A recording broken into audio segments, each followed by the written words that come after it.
इस वीडियो में हम देखेंगे मेकिंग चेंज प्रॉब्लम या फिर कॉइन चेंज प्रॉब्लम। ठीक है, स्टार्ट करते हैं। एग्जाम में ये 2 बार पूछा गया है।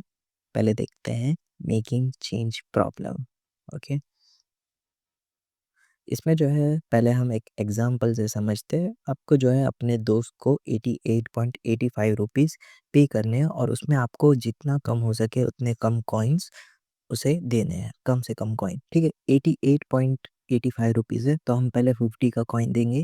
ओके, तो अब कितना बचा 38.85। 20 का कॉइन दे देंगे, अब कितना बचा 15.85। 10 का कॉइन दे देंगे, अब कितना बचा 5.85, सॉरी 10.85। रुक जाओ, यहाँ पे कितना था, यहाँ पे मैं लिखते जाता हूँ बार बार। 88 था, उसमें हमने 50 प्रोवाइड किया। ओके, 50 गया तो अब कितना बचा 38। फिर हमने 20 का कॉइन प्रोवाइड किया तो अब कितना बचा 18। ओके, अब हम 10 रुपीज़ का कॉइन प्रोवाइड करेंगे तो अब कितना बचा 8.85। ओके, 8.85 बचा जब आप 10 रुपीज़ का कॉइन प्रोवाइड करोगे तब। और जब आप 5 रुपीज़ का कॉइन प्रोवाइड करोगे तब कितना बचेगा 3.85। ठीक है, 3.85 बचा। 0.85 आप समझ जाना, ऑटोमेटिक समझ जाओगे। फिर 2 रुपीज़ का कॉइन दोगे, ये वाला। ओके, फिर 2 रुपीज़ का कॉइन दे दिया, अब कितना बचा 1.85। तो फिर 1 रुपीज़ का कॉइन दे दोगे तो अब कितना बचा 0.85। ओके, 0.85 के लिए अब हम क्या करेंगे 50 पैसा देंगे। ठीक है, पैसे है ये, पैसे यानी 0.85 में से हम डिवाइड करेंगे 0.50। ओके, तो अब कितना बचा 0.35। हाँ, अब यहाँ पे 25 पैसा प्रोवाइड करोगे तो कितना होगा 25, या तो अब कितना बचा 10 पैसा। ठीक है, फिर आप 10 पैसे का यहाँ पे कॉइन उसे प्रोवाइड कर दोगे। तो यहाँ पे हमने 88.5 रुपीज़ जो है मिनिमम से मिनिमम 9 कॉइन्स के अंदर हमने पे किया है। ओके, तो ये जो था वो ग्रीडी अप्रोच था। अब देखते हैं इसे हम डायनामिक अप्रोच से कैसे कंसीडर करेंगे। ओके, यहाँ पे हम एक टेबल जनरेट करेंगे सी ऑफ एन, और ये स्मॉल एन है और ये कैपिटल एन है।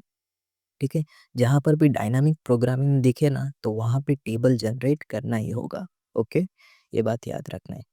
और यहाँ पे एन जो है वो नंबर ऑफ डिनोमिनेशन है, या फिर कह लो नंबर ऑफ कॉइन है, आपको कौन से रुपीस का कॉइन दिया गया है वो। और कैपिटल एन जो है वो अमाउंट है जो आपको पे करना है। ओके, पहले हम टेबल जनरेट करते वक्त कुछ स्टेप्स देखेंगे। अगर सी ऑफ आई ज़ीरो जो है, अगर सी ऑफ आई में ये जो जे अगर ज़ीरो होता है तब हमें पूरी कॉलम को ज़ीरो कर देना है। ओके, और फिर repeat step 2 to step 4 for remaining matrix values. और स्टेप 2 क्या है, अगर i इक्वल्स टू 1 है तो आपको 1 प्लस जो भी कॉलम का नंबर है वो ऐड करते जाना है। ठीक है, ये आगे हम देखेंगे, समझ जाओगे। स्टेप 3 में क्या है, अगर आपका j लेस देन di होगा, j जो है वो अमाउंट है, अमाउंट जो है वो कॉइन से अगर छोटा है तब हमें क्या करना है, जो भी ऊपर की रो के एलिमेंट है वो कॉपी कर लेने हैं। ये भी आगे समझ जाओगे। और स्टेप 4 में है मेन फॉर्मूला, ये आपको लिख लेना है, याद कर लेना है। C of i j minimum of c i minus 1 j, या और फिर यहाँ पे हम दूसरा एक कंपैरिजन के लिए लेंगे, उसमें होगा 1 plus c of i j minus d i. Okay, अब एग्जाम्पल देखते हैं तो समझ जाओगे। स्टार्ट हो जा भाई। ठीक है, ये हमें कॉइन्स दिए गए हैं 1, 4 और 6 रुपीज़ के, और हमें अमाउंट पे करना है 8 रुपीज़। ठीक है, हम पहले अपने हिसाब से लॉजिक लगा लेते हैं। 1 रुपीज़ के हमें 8 कॉइन्स प्रोवाइड करने होंगे तब 8 रुपीज़ हो गए, तो 8 कॉइन्स यूज़ हुए जो काफ़ी ज़्यादा हैं। अब 4 से चेक करते हैं। अगर 4 रुपीज़ है तो 4 रुपीज़ के 2 कॉइन्स प्रोवाइड कर दो तो भी 8 रुपीज़ हो जाएंगे, तो इसमें हमें बहुत कम मिले, 2 ही कॉइन लगे 4 रुपीज़ में। ओके, और अगर 6 रुपीज़ लेते हैं तो 6 रुपीज़ का 1 कॉइन और 1 रुपीज़ के 2 कॉइन्स लगेंगे, तब जाके अमाउंट 8 होगा। तो सबसे कम कौन सा था, ये 4 वाला। 4 में हमें 2 कॉइन्स लगे। ठीक है, ये तो हमने लॉजिकली आंसर सोच लिया। अब देखते हैं डायनामिक प्रोग्रामिंग से। पहले हम टेबल क्रिएट करेंगे और यहाँ पर जो है हम पहले कॉइन्स लिख देंगे। यहाँ पे आप कॉइन्स लिख दो और इसे i इक्वल्स टू 1 2 3 भी लिख दो। ये हमारा 1 का कॉइन, 4 का कॉइन और 6 का कॉइन। और यहाँ पर हम जे लिखेंगे, ये होगा हमारा अमाउंट। ये जो है 0 से स्टार्ट होकर हमारे लास्ट अमाउंट तक जाएगा, 8 तक। ओके, 8 तक जाएगा। ठीक है, अब ये कंडीशन देखो, यहाँ पे जे जो है हमारा 0 है, तो अब हमें ये पूरी कॉलम 0 कर देनी है। ओके, अब यहाँ पे देखो, आपको 1 रुपीज़ का कॉइन है आपके पास और आपको 1 रुपीज़ करना है, तो आपको कितने कॉइन लगेंगे? एक ही कॉइन लगेंगे, है ना? ये अभी बाद में देखते हैं। पहले आपको ये 1 रुपीज़ की, अगर 1 रुपीज़ करने हैं और आपके पास 1 रुपीज़ का कॉइन है, तो कितने कॉइन लगेंगे? एक ही कॉइन लगेगा। 2 रुपीज़ करने हैं तो 1 रुपीज़ के कितने कॉइन लगेंगे? 2। 3 रुपीज़ करने हैं तो 1 रुपीज़ के कितने कॉइन लगेंगे? 3। वैसे ही 4, 5, 6, 7 और 8। 8 रुपीज़ करने हैं तो आपको 1 रुपीज़ के 8 कॉइन्स लगेंगे। ओके, अब आते हैं दूसरे कॉलम पर, सॉरी रो पर। अब यहाँ पे देखो, ये जो D2 है वो कितना है हमारा? 4 है, यानी 4 रुपीज़ का कॉइन है, तो हमें सीधा यहाँ पर आना है, ठीक है? ये वाले, ये जो 4 है ना, उसके नीचे यहाँ पर हमें पहले आ जाना है और ये जो इसके पीछे की वैल्यूज़ है ना, वो ऊपर से ही कॉपी कर लेनी है। क्यों? क्योंकि देखो, सिंपल सा लॉजिक है, आपके पास 4 रुपीज़ का कॉइन है तो आप 1 रुपीज़ जनरेट नहीं कर सकते, तो इसमें आपको जो है ऊपर वाले कॉइन्स की वैल्यूज़ जो है यहाँ पे कॉपी कर लेनी है, ठीक है? ये देखो, यहाँ पर हमारा j less than D I है। j कितना है? 1। डी आई कितना है? 4। 1 लेस देन 4 है, तब हमें क्या करना है? i minus 1। i कितना है? 2। i माइनस 1 होके ये वाली रो में हम आ जाएंगे और यही पॉइंट के ऊपर आ जाएंगे। तो हमें 1 कॉपी कर लेना है, 2 कॉपी कर लेना है, 3 कॉपी कर लेना है, ठीक है? बस इतना ही कॉपी करना है। अब जैसे ही आपके पास 4 रुपीज़ का एक कॉइन है और आपको 4 रुपीज़ पे करने हैं, तो 4 रुपीज़ का एक कॉइन लो, तो हो जाएगा पेमेंट। ओके, या फिर आप यहाँ पे ये फॉर्मूला भी यूज़ कर सकते हो। इसके अंदर हमें क्या करना है, यहाँ पे हम लिखेंगे 2 और यहाँ पे लिखेंगे 4। ओके, यहाँ पे 2 माइनस 1 हो जाएगा 1 और जे तो हमारा 4 है, इसके लिए यहाँ पे देखो C ऑफ 1 4 आ गया और फिर ये 1 प्लस आई कितना है हमारा 2 और जे माइनस डी आई, 4 माइनस 4 0 हो जाएगा, इसके लिए आएगा यहाँ पे 2 0।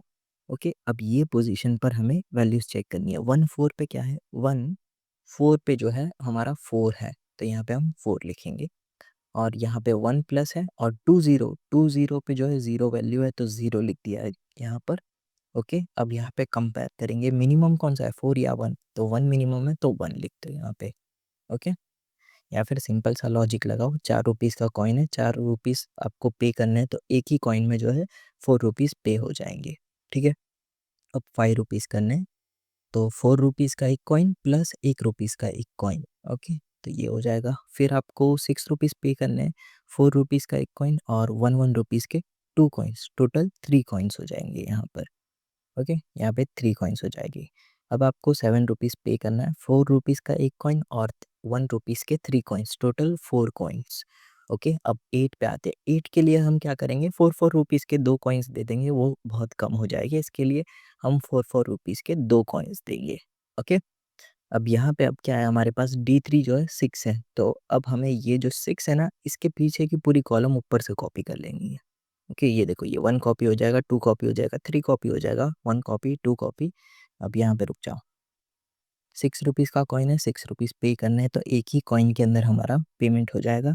ओके, 6 रुपीज़ है और 7 रुपीज़ हमें पे करना है, 6 रुपीज़ का एक कॉइन और 1 रुपीज़ का एक कॉइन, टोटल 2 कॉइन्स। ओके, अब यहाँ पे देखना, 8 रुपीज़ करना है, तो आपको 6 रुपीज़ का एक कॉइन और 1 रुपीज़ के 2 कॉइन्स लेने पड़ेंगे, है ना?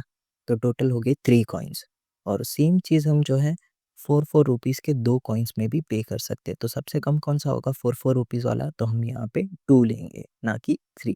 ओके, और अगर आपको ये समझ में नहीं आया तो फिर ये फ़ॉर्मूला के अंदर वैल्यू पुट करके आप कैलकुलेट कर सकते हो। ओके, अब ट्रेस करते कौन-सा कॉइन था वो। ओके, ये 2 हमें कहाँ से मिला? ऊपर से मिला, है ना? यहाँ से मिला।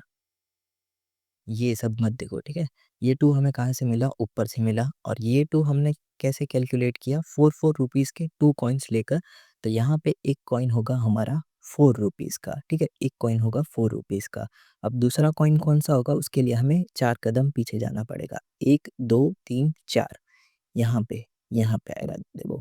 अब यहाँ पे आया, अब ये कॉइन कौन-सा है? 4 रुपीज़ का और ये 4 रुपीज़ का ही कॉइन है, तो दूसरा कॉइन भी जो है वो होगा हमारा 4 रुपीज़ का। तो यहाँ पे हमने 4 रुपीज़ के 2 कॉइन्स लिए और फिर वापस आप 4 यानी 4 कदम पीछे जाओगे तो वो 0 हो गया, फिर 0 हो गया मतलब आपको नहीं देखना है। यानी अब कितने कॉइन्स हो गए हमारे? 4 रुपीज़ के 2 कॉइन्स हो गए, ठीक है? अब जो है एक ये सम भी देख लेते हैं जो एग्ज़ाम में पूछा गया है। डिस्कार्ड करते। पॉइंटर कहाँ है? ओके, ये कहाँ गया?